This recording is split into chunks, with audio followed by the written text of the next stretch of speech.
profesorica Nataša Jokić-Begić sa Odsjeka za psihologiju Filozofskog fakulteta u Zagrebu, gdje predajem kliničku i zdravstvenu psihologiju. Samosvijest je znanje o sebi i neki odnos koji imaš prema sebi, dakle mišljenje o sebi, stav prema sebi koje imamo. Ljudi koji imaju visoku samosvijest o sebi zapravo misle dobro, misle da su dobri ljudi, da dobro izgledaju, da zapravo imaju jedan dobar stav o sebi.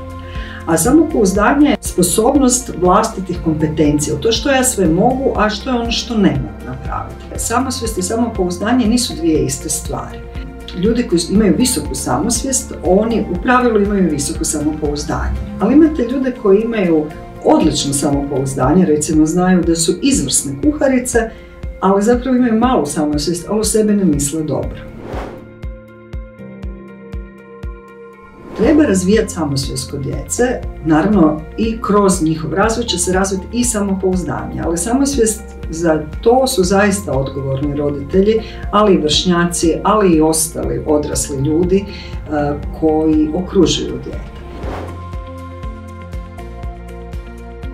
Ako djetetu dajemo poruku dobar si kakav god da jesi, jer si jedinstven, jer si poseban, jer si takav kakav jesi upravo najbolje što možeš biti, onda će to dijete o sebi zapravo početi imati neko dobro mišljenje i razvijati dobru sliku o sebi.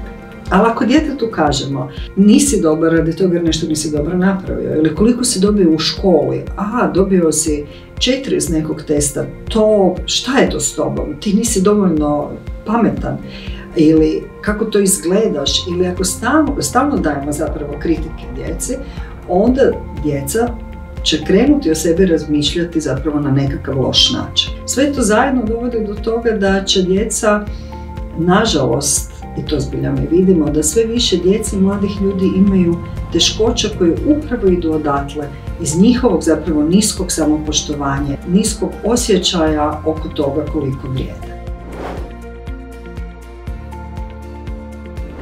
Narušenu sliku o sebi treba vratiti, ako je to samo na jedan način onako kratkotrajno ona narušena, onda ju možete vratiti sa time da se prisjetite svega, da jednostavno sjednete i napišete sve ono što imate i radi čega ste ponosni. Ne što imate materijalno, nego sve svoje osobine koje imate i radi kojih ste ponosni.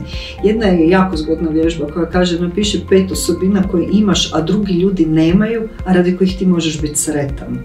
I još jedna stvar, napiši 5 osobina koje ti nemaš, a drugi ljudi imaju i radi toga možeš biti sretan, radi toga što je nemaš. Međutim, još je važnije kako možemo razvijati samosvijest kod djece i mladih kojima je narušeno samopouzdanje i samopoštovanje i slika o sebi, a to je preko brojnih poruka zapravo koje šaljemo. Daću još jedan sasvim kratki savjet za nastavnike ovaj put. Nemojte djeci označavati crvenom olovkom ono što nisu dobro napravile, nego im samo kvačicom označite ono što jesu. Doći ćete do istog broja bodova, a za njihovu psihu i za njihovu sliku o sebi ćete napraviti puno.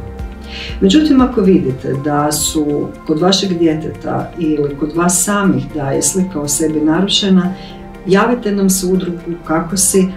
Ovdje možete dobiti individualno i grupno savjetovanje oko problema koji vas muče.